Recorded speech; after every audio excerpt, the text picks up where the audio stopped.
All right, so today we're going to start looking at motion where we have objects that are accelerating, and we have them. First, I'm going to initially put a cart and let it roll down an inclined plane.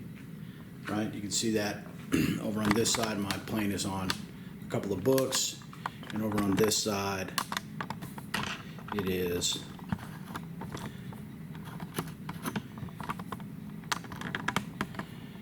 flat on the floor or flat on the tabletop. So we're going to look at this real quick, and we should be able to see then the cart accelerating as it goes down.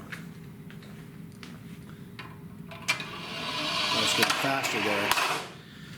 But now, in order for us to get some measurements, since that's going to be kind of hard, I'm going to let this small little wheel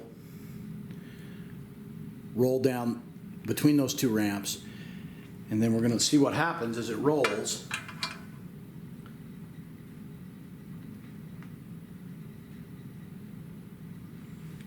And we can see the ramp, the ball starting, the wheel starting to roll down the ramp.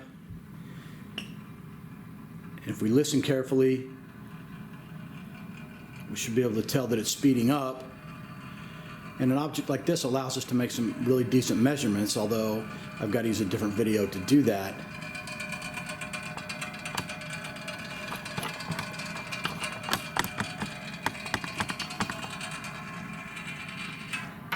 And then once it gets down to the bottom, it'll obviously come off the ramp, but we can look at the position and time measurements of that object going down the ramp, and from that position time data we'll be able to create a graph of position time, and then eventually we'll be able to figure out how to make a graphical analysis of that data in order to find the acceleration of the wheel down the ramp, which is the object of today's lab. You will get the data from this on CTLS or in your assignment, and then your object is to use that data and follow the directions and analyze it so that you can figure out the acceleration of that wheel down the ramp. So that's the purpose of today, and that's what we'll be looking at for today.